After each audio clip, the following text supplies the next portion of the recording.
dan negara Asia Tenggara lainnya banyak ditemui hutan lebat. Wilayah tropis ini mendukung kehidupan hutan-hutan di sini.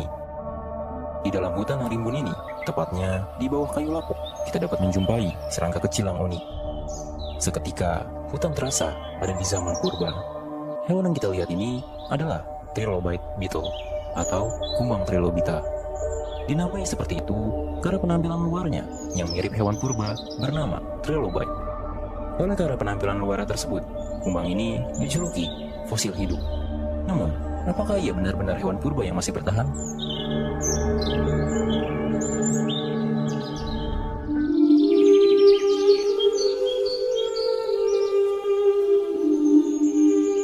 Di lantai hutan, kayu lapuk dan serasah daun mati terlihat hanya seperti sampah dan bagian tumbuhan yang membusuk.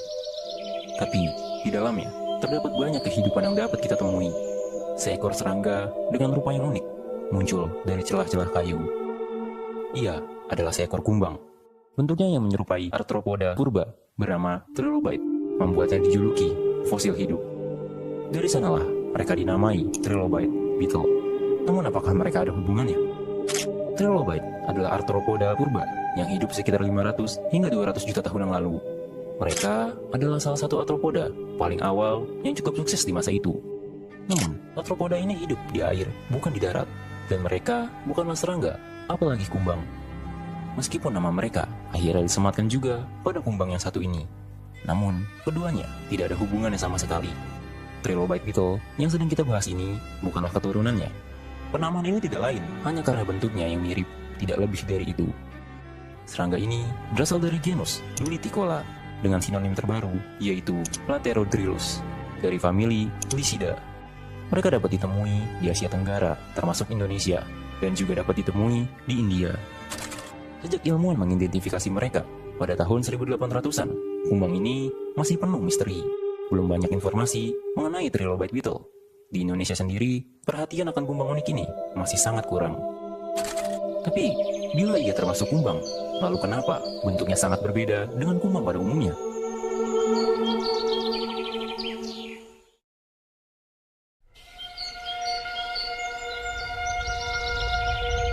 Trilobite beetle adalah penghias dari lantai hutan yang kusam, menjadi bukti keindahan alam yang kita miliki. Mereka ditutupi oleh 3 lempeng keras di atas tubuhnya. Lempengan ini disebut toraks. Bagian ini mulai dari yang paling depan disebut protoraks, lalu yang kedua bernama mesotoraks, dan yang ketiga bernama metatoraks. Mereka dapat muncul dalam berbagai warna yang indah, tergantung spesiesnya. Ada yang berwarna hitam, coklat, hijau, dan warna hitam dengan dihiasi bintik oranye. Kepala mereka berukuran kecil, dan seperti kura-kura, kumbang ini dapat melipat kepalanya ke dalam protoraks, yaitu segmen paling depan dari 3 segmen di dada serangga. Hal ini bertujuan untuk melindungi diri dari predator. Warna mereka yang indah terkadang dapat membantu mereka berkamuflase, tersamarkan, sulit terlihat di atas batang kayu dan di balik dedaunan. Itu adalah tempat favoritnya, karena sangat cocok untuk mendukung kehidupan kumbang unik ini. Mereka berjalan-jalan dengan lamban, menggunakan kakinya yang sangat baik untuk mencengkram, sehingga membuatnya dapat menyusuri lantai hutan dengan baik. Di bagian belakang tubuhnya, mereka menggunakannya untuk mendorong tubuhnya ke depan. Terlihat seperti bagaimana ulat bergerak. Tempat lembab ini mungkin sangat cocok untuk mencari sumber makanan. Walaupun apa yang mereka makan sampai saat ini masih menjadi perdebatan di kalangan para peneliti. Sebagian mengatakan mungkin trilobite beetle adalah serangga predator, di mana mereka dapat memakan siput atau serangga lainnya. Tapi sebagian lain lebih percaya bahwa trilobite beetle adalah serangga yang pasif, gerakan mereka lambat, dan mereka lebih menyukai jamur, getah tanaman, maupun cairan yang keluar dari kayu lapuk, atau mungkin mikroorganisme yang terkandung di dalamnya. Dalam berkomunikasi, mereka menggunakan bahan kimia atau feromon yang dihasilkan dari tubuhnya. Sementara untuk status konservasi trilobite beetle, mereka tidak memiliki status konservasi. Masih tidak tahu apakah mereka hewan yang terancam punah atau tidak, karena status konservasi mereka belum dievaluasi, mengingat informasi dan perhatian terhadap kumbang unik ini masih sedikit. Adapun predator mereka di alam juga masih belum diketahui. Dulu, para peneliti pernah dibuat bingung dengan kumbang ini. Mereka bertanya-tanya, bagaimana bentuk dari kumbang jantan? Karena nyatanya, yang kita lihat ini hanyalah larva atau kumbang betina.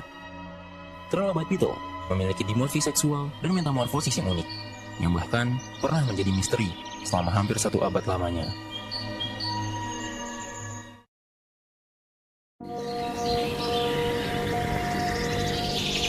Kita semua tahu bahwa serangga melakukan proses yang disebut metamorfosis. Trilobite beetle tergolong ke dalam metamorfosis sempurna. Tetapi uniknya, tidak seperti metamorfosis sempurna yang seharusnya di mana larva akan berubah menjadi pupa, lalu masuk ke tahap dewasa, di mana penampilan mereka akan sangat berbeda antara larva dan dewasa. Tapi, untuk Trilobite beetle betina, mereka akan tetap mempertahankan bentuk larvanya hingga dewasa. Jadi, sebenarnya ini adalah bentuk larva dari Trilobite beetle, dan untuk yang betina, mereka akan tetap berbentuk seperti ini. Lalu, bagaimana dengan yang jantan? Inilah yang tidak pernah ketemu jawabannya, sebelum kemudian, pada tahun 1922, seorang ahli zoologi dari Swedia pergi ke Kalimantan untuk menyelesaikan pertanyaan besar ini. Singkat cerita, setelah mencoba mencari kumbang jantan, membolak-balik setiap kayu mati, ia tidak kunjung menemukan jawaban. Dan pada akhirnya, dibantu oleh seseorang yang menangkap kumbang ini, lengkap dengan jantan dan betina. Dan akhirnya, terjawab bahwa kumbang jantan sangat berbeda. Bentuknya seperti kumbang pada umumnya, memiliki sayap, antena, dan fitur umum lainnya. Ukurannya pun juga jauh berbeda dari betina. Jantan 10 kali lebih kecil, yaitu hanya sekitar 5 hingga 10 mm. Sementara betina dapat berukuran sekitar 40 hingga 80 mm. Penemuan ini pun ia catat dalam jurnalnya yang terbit pada tahun 1925. Ini adalah bentuk dimorfi seksual yang sangat jelas dan mencolok. Saat melakukan proses perkawinan, mula-mula betina akan mengangkat bagian belakang tubuhnya hingga memperlihatkan gonopornya. Kemudian, keluar cairan yang kemungkinan adalah feromon untuk memancing jantan supaya datang menghampirinya. Dia akan terus menunggu, dan bila jantan tidak kunjung menemukannya, maka betina akan tetap bertelur.